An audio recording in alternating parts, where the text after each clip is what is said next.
Halo kelas, selamat berjumpa kembali di kuliah daring untuk mata kuliah sistem operasi. Semoga teman-teman semua masih tetap semangat dan mudah-mudahan selalu dalam sehat.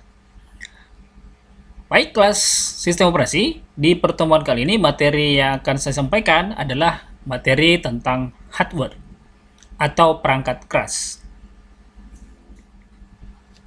Perangkat keras atau hardware yang akan saya sampaikan pada materi pertemuan kali ini, saya akan mengambil sampel nanti yaitu perangkat keras dari salah satu perangkat komputer yaitu PC atau personal computer. Oke, nah dalam perangkat komputer yang saya contohkan dalam hal ini adalah personal computer atau PC. Spesifikasi standar sistem unit komputernya itu sebenarnya hampir sama dengan perangkat komputer lain ya, yaitu yang di dalamnya terdiri dari komponen prosesor, ya. Kemudian ada yang ada komponen RAM atau memori, kemudian ada komponen motherboard, kemudian ada PGA, kemudian ada hard disk, storage ya, kemudian ada floppy disk yang sudah lama sudah tidak digunakan lagi, kemudian ada optical drive, kemudian ada casing dan power supply, lalu ada monitor, kemudian ada keyboard dan mouse. Nah, ini adalah spesifikasi standar ya dalam sebuah sistem unit komputer. Ini saya gambarkan salah satu penampakan dari sistem unit komputer PC ya, yang di dalamnya terdapat komponen-komponen yang saya sebutkan ini. Itu mulai dari prosesor hingga casing ya, casing dan power supply. Oke, nah dalam pembahasan hardware ada yang dikenal dengan perangkat keras utama ya. Kemudian ada perangkat keras pendukung. Nah, yang dimaksud yang dikategorikan dalam perangkat keras utama ini adalah yang pertama yaitu disebut dengan prosesor. Ya. Dalam beberapa pertemuan sebelumnya sudah disampaikan bahwa seluruh aktivitas yang akan dikerjakan atau proses-proses yang akan dikerjakan oleh sebuah perangkat komputer itu harus dieksekusi melalui prosesor. Nah, prosesor di sini berfungsi sebagai pemroses semua data dan perintah. Jadi seluruh proses akan dikirim ke prosesor untuk dieksekusi. Kemudian ada perangkat keras utama yaitu memori. Memori di sini adalah media penyimpanan data sementara yang paling dekat dengan prosesor. Kenapa disebut paling dekat? Nah, di pertemuan sebelumnya sudah saya sampaikan teman-teman bahwa seluruh proses yang akan dikerjakan prosesor itu harus terlebih dahulu diantrikan di dalam memori utama. Nah, memori yang dimasukkan di sini adalah memori utama yaitu RAM. Bila proses tidak diantrikan di memori utama, maka prosesor tidak akan mengerjakannya. Nah, perangkat keras utama lain yaitu adalah hard disk. Hard disk ini disebut juga memori dukung ya. Memori dukung atau dalam hal ini disebut sebagai media penyimpanan data. Data apa? Data instalasi software dan driver-driver yang berkaitan dengan perangkat komputernya. Kemudian ada perangkat motherboard atau yang sering disebut juga mainboard. Mainboard ini merupakan media yang berfungsi menyatukan, menghubungkan seluruh perangkat keras, seluruh komponen perangkat dalam sistem unit komputer. Jadi dia adalah panel utamanya ya. Disitulah nanti diletakkan prosesor, disitulah PGA-nya, disitulah memorinya, disitulah hard disk-nya, disitulah device-device lain yang berkaitan dengan perangkat komputernya. Nah, kemudian perangkat keras utama yaitu ada yang disebut dengan PGA.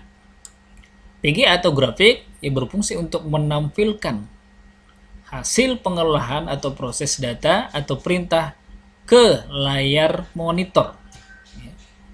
Layar monitor apa? Boleh monitor dalam bentuk LCD, LED, bahkan monitor CRT dan monitor-monitor lain yang bisa digunakan untuk output display dari hasil pengolahan proses perangkat komputer.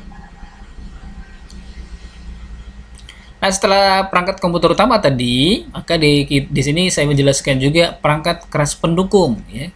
Kalau perangkat keras utama tadi di sini ada prosesor, memori, hard disk, mainboard, PGA, kemudian ada perangkat keras pendukung sangat penting juga dalam kaitannya pengolahan proses pada penggunaan perangkat komputer itu sendiri. Nah, yang pertama ada yang disebut dengan optical drive. Optical drive ini contohnya ada CD-ROM, ya, DVD-ROM, CD-RW, DVD-RW. Kalau sekarang itu sudah menjadi DVD combo, ya, bisa RW, bisa R. Kemudian ada floppy disk, ini perangkat pendukung yang saat ini sudah tidak digunakan lagi. Paling digunakan ini untuk beberapa alat-alat teknologi lain, misalnya seperti organ ya, organ masih ada yang menggunakan floppy disk ini. Kalau untuk perangkat komputer sendiri seperti PC dan laptop ini sudah tidak digunakan lagi untuk saat ini ya. Tapi mungkin ya teman-teman masih ada mungkin menggunakan atau menyimpan perangkat komputer yang memiliki perangkat floppy disk ini. Floppy disk ini merupakan storage ya. Storage juga sama layaknya seperti yang berfungsi untuk membaca dan menulis data. Nah, berikutnya ada namanya perangkat pendukung yaitu LAN card. LAN card ini adalah merupakan port untuk koneksi jaringan lokal ya, menggunakan kabel UTP. Kemudian ada sound card. Ini perangkat keras pendukung yang berfungsi untuk memproses suara, sehingga suara tersebut bisa kita keluarkan ke media speaker dan media-media atau perangkat-perangkat lain pendukung yang bisa menampilkan suara yang diolah oleh perangkat komputernya keluar melalui alat-alat audio system. Kemudian ada yang disebut dengan power supply. Power supply merupakan sumber daya listrik bagi seluruh komponen dan perangkat komputernya. Jadi suplai sumber daya listriknya itu dikelola melalui yang disebut dengan power supply. Nah, sekarang saya akan menampilkan beberapa pengenalan lebih rinci lagi mengenai perangkat keras utama yang saya sebutkan di sini tadi. Nah, yang pertama ada prosesor. Nah, tadi saya sebut bahwa prosesor itu adalah merupakan alat pemroses ya, alat pemroses yang digunakan di setiap perangkat komputer. Nah, kalau tadi saya sebut saya akan mengambil contoh untuk perangkat komputer atau PC. Nah, ini adalah contoh-contoh beberapa model prosesor ya yang dikeluarkan beberapa vendor. Dalam hal ini saya ambil contoh dua vendor, Intel dan AMD ya. Oke, sebelumnya saya menyampaikan bahwa saya bukan sedang promosi ya, bahwa ilustrasi yang saya gunakan ini sebesar-besarnya adalah untuk kepentingan pendidikan. Nah, dua vendor di sini ini vendor-vendor yang sangat-sangat familiar di pasaran ya. Terlepas dari sini ada vendor lain yang memiliki produk prosesor. Nah, Intel yang kita kenal mulai dari Pentium 1 namanya. Sebenarnya sebelum Pentium 1 juga sudah ada ya, tapi saya memperkenalkan prosesor mulai dari Pentium 1 hingga Pentium 4. Gambaran prosesornya kira-kira seperti ini. Ya. Ini di belakangnya ada pin dalam bentuk kaki-kaki. Ya. Kemudian ada generasi Celeron.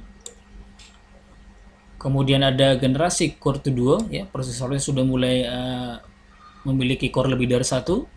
Kemudian Core 2, tadi Core 2, ini Core 2, kemudian ada Quad Core. Kemudian sekarang ini ada istilah generasi X ya, prosesornya generasi X.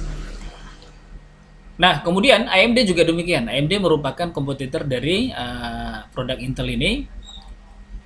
Di antaranya prosesor-prosesor yang pernah dikeluarkannya adalah Duron, Athlon XP, Barton, Sempron, AM2, dan sekarang ada yang istilah yaitu generasi Ryzen. Nah, tampilan sebelum generasi X tadi, prosesor untuk Intel kira-kira seperti inilah dia. Dan AMD dia hampir mirip dengan tampilannya si Intel tadi untuk generasi yang saya sebutkan di sini. Nah, sedangkan untuk generasi X prosesornya sudah sedikit berbeda ya tampilannya. Ini sambil contoh tampilan prosesor generasi X untuk produk Intel ya. Lihat di sini kalau tadi saya sebut bahwa untuk Pentium 1 dan Pentium hingga quad-core tadi dia masih menggunakan kaki ya. Sedangkan ini tidak lagi, dia hanya menggunakan pin-pin saja ini ya. Kemudian untuk yang terbaru ini untuk Intel sendiri generasi X ini yang terbaru nih ya. Terbaru ada yang namanya Core i9 ya. Core i9 berarti core-nya sudah ada lebih dari 4. Kalau berdasarkan dari ulasan si Intel, Core i9 ini sudah memiliki core 18 buah. Ini merupakan core terbesar ya, core terbesar untuk generasi-generasi prosesor yang dikeluarkan beberapa vendor-vendor saat ini. Bahkan diinisiasi bahwa Core 9 ini atau generasi X ini dinyatakan prosesor yang sangat stabil ya, karena kemampuannya untuk melakukan proses di saat yang bersamaan itu semakin besar dan semakin stabil. Kemudian dia lebih baik daripada generasi-generasi yang sebelumnya yang memiliki core lebih rendah dari si generasi X ini. Oke, kemudian hardware yang berikutnya, perangkat utama hardware atau perangkat keras utama yang berikutnya adalah memori. Memori atau yang disebut dengan RAM atau yang disebut juga sering disebut dengan memori utama. Dalam perangkat komputer PC itu ada yang disebut dengan istilah EDORAM. EDORAM ini memori atau RAM yang 486, kemudian 386 masih menggunakan EDORAM ini dengan ukuran sebesar jari kelingking ya. Kemudian setelah EDORAM, memori itu berkembang lagi ya menjadi yang disebut dengan SDRAM. SDRAM sudah sedikit lebih canggih ya, karena dia memiliki Synchronous Dynamic Random Access Memory. Kalau tadi hanya Extended Data Output Random Access Memory saja, di mana kecepatan aksesnya SDRAM ini sudah jauh lebih tinggi daripada EDORAM. Kemudian kapasitasnya juga lebih besar. Kalau dalam EDORAM dulu hanya ada 16 MB, sedangkan SDRAM ini sudah sampai 256 megabit. Kemudian SDRAM berkembang oleh karena kebutuhan data dan perangkat keras, kemudian software yang semakin hari semakin berkembang juga. Maka SDRAM juga ikut berevolusi ya, meningkatkan kemampuannya, maka keluar dah yang disebut dengan DDR. Double Direct Random SDRAM di sini yang sudah memiliki akselerasi double dari SDRAM. Nah, DDR ini berevolusi kembali mulai dari DDR1, DDR2, DDR3 dan sekarang ada DDR4 ya. Yang dalam pengeluaran varian-varian terbarunya ya, DDR menyesuaikan dengan kebutuhan akselerasi proses dari perangkat-perangkat lunak dan perangkat keras yang berkembang di saat ini. Oke, ini contoh memori ya, memori utama atau RAM. Ini gambaran DDR1 ya. Kemudian yang terakhir ini adalah generasi DDR4. Ini saya ambil contoh untuk yang laptop ya atau notebook, sedangkan ini untuk yang PC. Nah, kemudian perangkat keras utama yang lain yaitu ada mainboard atau disebut dengan motherboard. Ibu board, berarti ini ibunya si papan perangkat komputer tadi ya. Kenapa disebut ibu? Ya betul ya, karena hampir semua perangkat yang ada atau komponen perangkat dalam sistem komputer itu menempel di dalam mainboard ini ya. Misalnya prosesornya, memorinya, PGA-nya ya, power supply-nya juga harus terhubung ke sana, dan perangkat-perangkat lain, komponen-komponen lain maksud saya yang berkaitan dengan sistem unit komputer tersebut itu berada atau ditempelkan di dalam motherboard. Nah, apa saja yang terhubung dalam atau yang ada di dalam motherboard itu disebutkan tadi ya, ada yang disebut dengan prosesor, kemudian ada BIOS-nya di dalam itu juga, kemudian ada PCI, slot PCI, ada slot PGA-nya, ada slot IDE-nya dan SATA-nya. Kemudian ada perlengkapan standar untuk mainboard lain, misalnya seperti LAN card, sound card, USB, HDMI, dan slot-slot yang lainnya. Oke, baik teman-teman, ini adalah salah satu penampakan dari motherboard PC untuk soket 486. Ya, ini soketnya soket 486. Ya, dimana prosesornya ini prosesornya yang ditempel ke sini ini masih generasi yang ini ya, masih generasi yang ini dia. Itu generasi yang masih menggunakan kaki, belum pin. Jadi kakinya itu akan masuk ke dalam ini, di dalam ini ada lubang-lubang gitu. Di prosesor ini adalah tempat prosesor yang disebut dengan soket 486. Kemudian di sini ada chipsetnya. Ini kemudian ada slot memori utama ya. Ini slot untuk PGA yang di dalam tampilan motherboard ini masih generasi EGP. Kemudian ada PCI ya, masih PCI standar. Kemudian di sini ada slot untuk sound card, kemudian slot untuk USB, slot untuk PGA-nya, untuk display monitor, ini slot USB juga, dan LAN. Kemudian di sini ada slot untuk itu yang saya sebutkan tadi, untuk hard disk ya, hard disk dalam generasi ATA. Ini masih generasi ATA ya, SATA-nya belum ada di sini karena masih menggunakan soket 486 ini rata-rata masih menggunakan ATA. Kemudian ini juga slot ATA untuk DVD dan lain-lain. Lalu ini adalah slot untuk floppy disk ya, masih ada floppy disk di generasi 486 ini. Soket 486 ini masih ada untuk floppy disk. Sorry, bukan ini ya, yang ini ya. Yang ini untuk floppy disk, yang ini untuk power supply aja ya. Ini untuk slot power supply. Baik, kalau ini generasi soket 486, saya akan memberikan gambaran dengan generasi yang terbaru yang sekarang ya, yaitu soket 1155 atau 1156 ya. 1155 atau 56 itu hampir sama. Nah, sudah berbeda sedikit ya. Ini adalah slot untuk prosesor. Jadi dia sudah menggunakan pin, tidak seperti generasi sebelumnya itu mesti menggunakan kaki ya. Kemudian ada yang lebih berbeda lagi, bahwa kalau di generasi 486 tadi dia ada soket ATA untuk hard disk dan CD-ROM. Sedangkan untuk yang generasi 1156 atau 55 itu generasi untuk prosesor Core i3, Core i5, Core i7 ya. Dia tidak lagi menggunakan soket ATA tadi, sudah tidak hilangkan, tidak ada lagi soket ATA di sini, tapi diganti dengan soket slot yaitu SATA. Ini dia ya. Di sini ada penampakannya, ada 4 slot SATA-nya yang bisa digunakan untuk hard disk, kemudian digunakan untuk DVD-ROM. Nah, berikutnya yang berbeda sekali adalah slot grafiknya ya, PGA-nya ya. Kalau tadi masih menggunakan AGP ini. Nah, sekarang di generasi terbaru ini dia sudah menggunakan PCIe. Ini adalah ciri khas PCIe. Kemudian untuk slot-slot sound card, LAN card ya, dan lain-lain yang masih menggunakan PCI standar, untuk generasi yang terbaru dia sudah menggunakan juga PCIe ya. Kebetulan untuk mainboard ini hanya diberikan satu dia, karena biasanya kalau diberikan satu itu berarti yang fasilitas lain untuk sound card dan lain itu sudah dipenuhi nih. Di sini sudah ada nih contohnya. Ini untuk sound card, kemudian ini untuk LAN misalnya nih ya, untuk LAN card, kemudian USB, HDMI. Ini PGA-nya, dan ini baterai CMOS-nya. Nah, di sini ada chipset.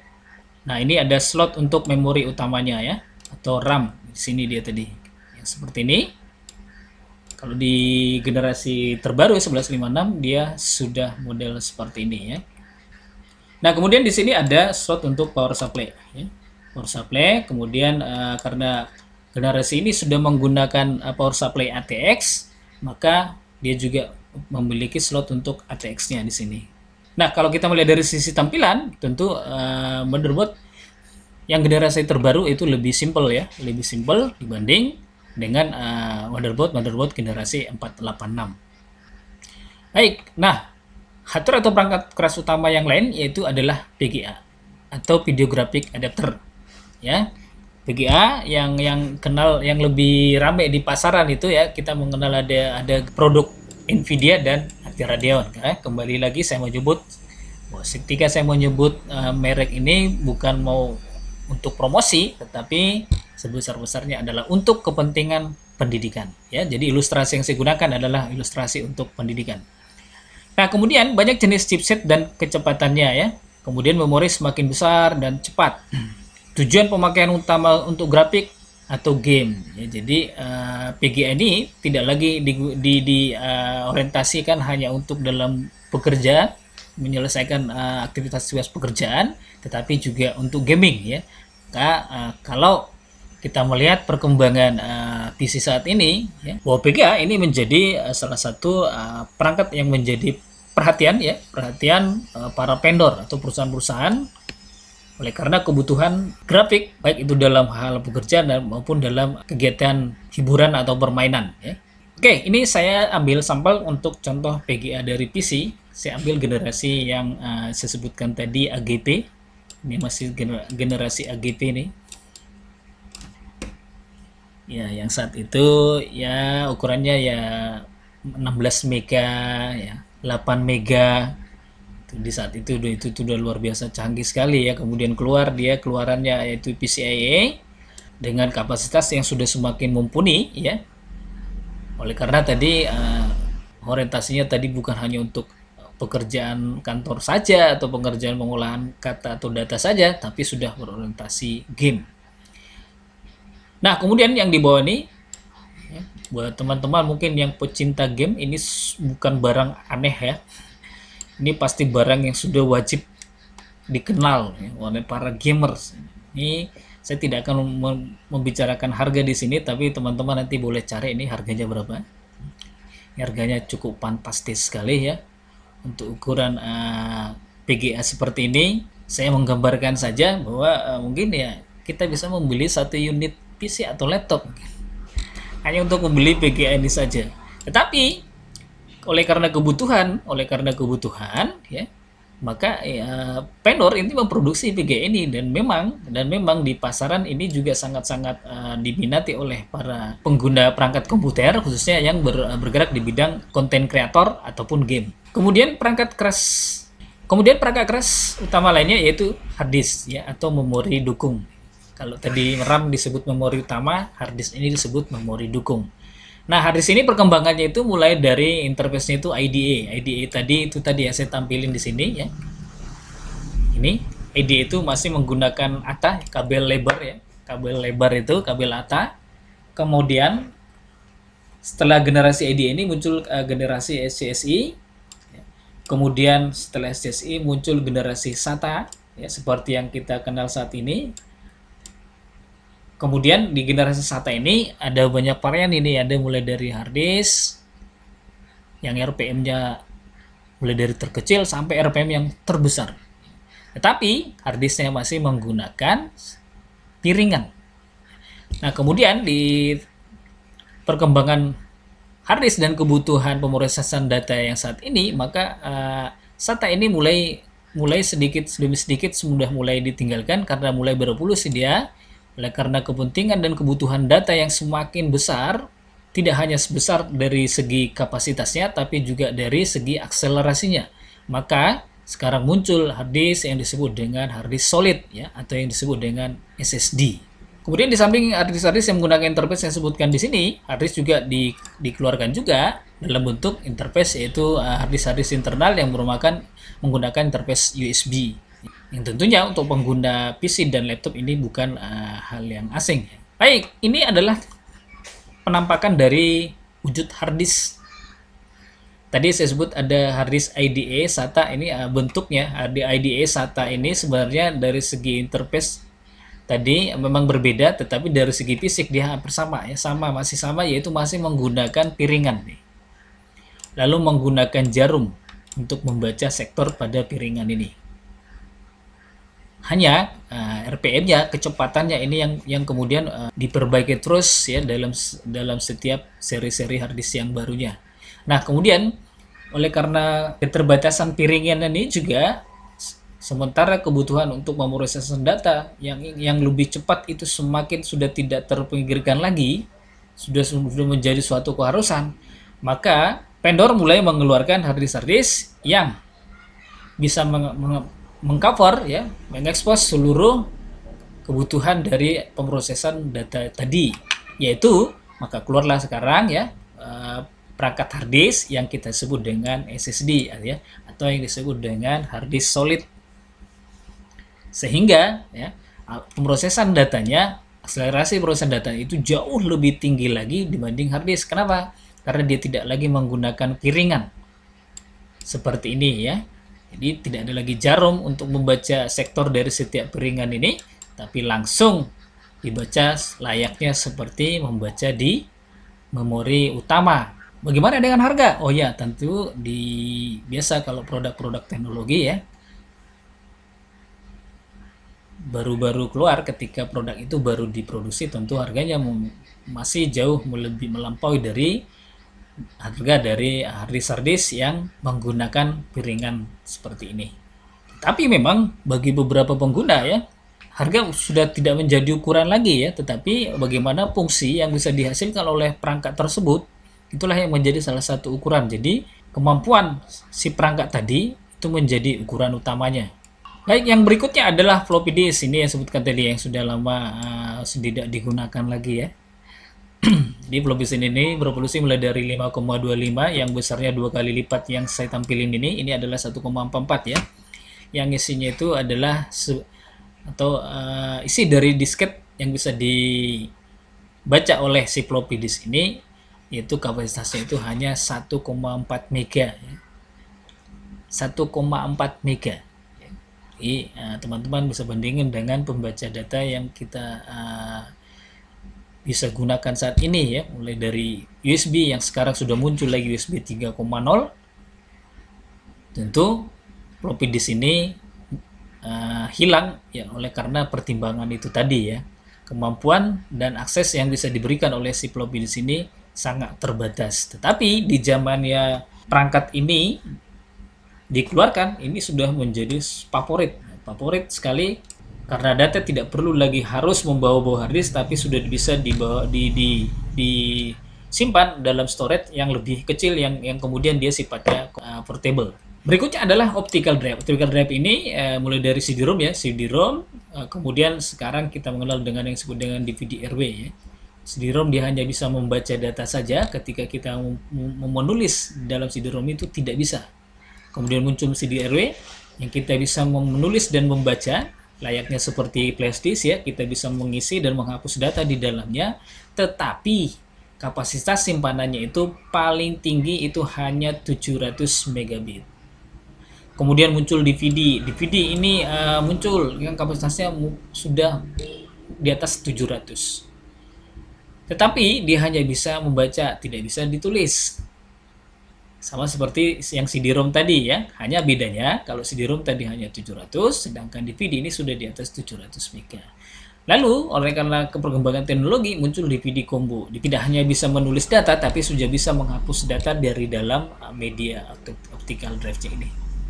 Nah, saat ini apakah ini masih digunakan? Masih, tetapi mungkin bagi sebagian pengguna perangkat komputer ya, karena beberapa pengguna lain ini sudah mulai meninggalkan DVD-RW ini, di samping medianya sangat masih kategorikan besar, namun isinya tergolong kecil. Kemudian sistem kerjanya tidak script kerja storage-nya itu tidak sepraktis dari simpanan atau storage lain yang layaknya seperti flash disk. Nah, kemudian ada perangkat komputer yang lain ya, perangkat keras yang lain yaitu casing dan power supply. Nah, casing ini pun kalau kita melihat perangkat-perangkat PC, mungkin beberapa teman-teman itu menganggap bahwa casing itu ya sama saja, yang penting ketutup udah cukup ya. Namun bagi pengguna perangkat komputer yang lain, bahwa casing ini penting ya. Casing penting oleh karena misalnya satu, tampilannya harus menarik ya. Tampilannya menarik dalam arti kata ada yang sekarang casingnya transparan, kemudian ada lampunya, kemudian ada yang menunjukkan indikator suhu dari perangkat CPU-nya itu sendiri sehingga dia bisa monitor suhu dari perangkatnya. Kemudian ada yang memiliki slot USB langsung, USB 3.0 dan 2.0 di dalam PC-nya. Kemudian dia sudah memiliki teknologi yang lebih baik dari casing-casing yang ada beberapa casing itu kalau kita sentuh dia kita seperti kealiran listrik. Sedangkan casing-casing tertentu itu sudah aman ya, karena dia menggunakan ada ground untuk sistem casingnya. Nah, tentu kembali casing mana yang harus dipilih kembali lagi kepada pengguna sesuai dengan kebutuhan dan budget yang dimiliki oleh si pengguna. Namun bahwa penggunaan casing juga sangat berpengaruh terhadap penggunaan perangkat yang ada di dalam komputernya ya, karena kalau misalnya perangkat komputernya tersebut digunakan dalam waktu yang sangat lama dalam setiap penggunaan, tentu casing ini berpengaruh ya, bagaimana di dalam casing tersebut sudah didesain sedemikian rupa agar sirkulasi udara yang terjadi di dalam CPU-nya itu bisa berjalan dengan baik, sehingga perangkat komputer meskipun digunakan lama dia tidak terlalu overheat atau terlalu panas. Nah, kemudian ada power supply. Di dalam casing itu tidak lepas apa yang disebut dengan power supply. Nah, power supply ini juga mempengaruhi ya, teman-teman, bahwa power supply kadang-kadang ada yang pengguna perangkat komputer ketika power supply-nya rusak, maka yang dia cari itu adalah power supply yang murah. Murah, ya. Yang penting komputer bisa hidup. Ya, tidak ada masalah ya, memang tidak ada masalah, sesuaikan dengan budget. Tetapi teman-teman juga harus perlu tahu bahwa power supply itu akan berpengaruh terhadap kestabilan dari perangkat komputer itu sendiri, karena masing-masing power supply tentu memiliki kemampuan ya. Ada power supply mungkin yang tertulisnya itu adalah 450 watt tertulis, tapi pure-nya itu belum tentu di 450, paling-paling ada yang 180 malah ya. Kemudian ada, tapi harganya itu murah ya, murah sekali ya. Namun apa pengaruhnya dengan perangkat komputer dengan mainboard tadi ya? Jelas ya, sudah barang pasti itu kalau dia murah itu sudah pasti suplai arusnya itu tidak akan stabil kalau yang mahal ya. Bukan saya mengatakan yang mahal itu selalu lebih bagus, tidak ya. Tapi akan lebih baik tentu dari yang murah tadi. Suplai arusnya ke dalam mainboard itu sudah barang pasti dia akan lebih baik yang memang spek dari power supply-nya itu memang spek yang jujur ya. Kenapa ada spek yang tidak jujur ya? Adalah ya, ada spek yang tidak jujur ya, yang disebutkan tadi ya. Tertulis 450 watt, ternyata tidak sampai. Nah, oleh karena itu teman-teman bisa mengukur atau menanyakan beberapa narasumber yang mungkin memahami betul tentang power supply yang bisa digunakan untuk PC ya, yang baik. Apalagi teman-teman ini menggunakan game ya. Menggunakan game bagi pengguna game sudah sangat paham ya, power supply itu adalah satu komponen yang penting juga setelah saya sebutkan tadi adalah VGA card ya. Kan power supply itu bisa seharga satu unit notebook. Tetapi apakah kita harus menggunakan ini? Oh, tentu tidak ya. Kembali kepada pengguna, sesuaikan dengan kemampuan dan tujuan dari penggunaan perangkat itu sendiri. Kalau hanya menggunakan perangkat komputer tersebut untuk kebutuhan sehari-harinya yang tidak terlalu besar menggunakan sumber daya, saya kira itu sudah sangat cukup. Tapi kalau memakan sumber daya yang besar, maka teman-teman perlu mempertimbangkan menggunakan power supply yang recommended. Recommended seperti apa? Itu ditanyakan kepada vendor-vendor yang mungkin memang menjual produk-produk tersebut. Oleh karena itu, power supply ini ada dikategorikan, ada yang disebut dengan power supply standar, ada yang disebut dengan full power, dan ada high end. Tinggal memilih ya teman-teman, mau yang standar atau mau high end. Sesuaikan dengan kantong dan kebutuhan yang pasti ya. Sesuaikan dengan kebutuhan, itu intinya. Nah, ini ada beberapa contoh power supply ya. Di dalam power supply itu terdiri dari beberapa komponen yang disebut, ada yang disebut di sini ada adapternya ya, ada adapter, kemudian ada pendinginnya, kemudian ada fan di sini ya. Kipas sebagai perangkat atau komponen yang digunakan untuk mendinginkan atau menyuplai angin agar kondisi dari komponen yang ada di dalam ini tetap stabil. Kemudian ada yang disebut dengan monitor. Oke, monitor sebagai alat display dari sebuah alat pemroses dari perangkat komputer, ini juga penting ya.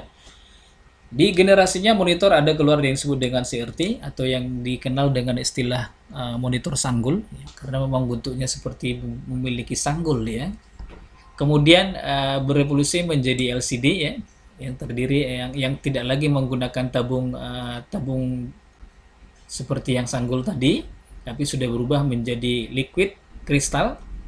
Kemudian berevolusi kembali menjadi LED, liquid elektrik ya, dimana kita melihat bahwa tampilan-tampilan untuk monitor LED sekarang ini, tampilan grafis dan displaynya itu jauh lebih tajam ya dibanding dengan LCD maksudnya maupun CRT.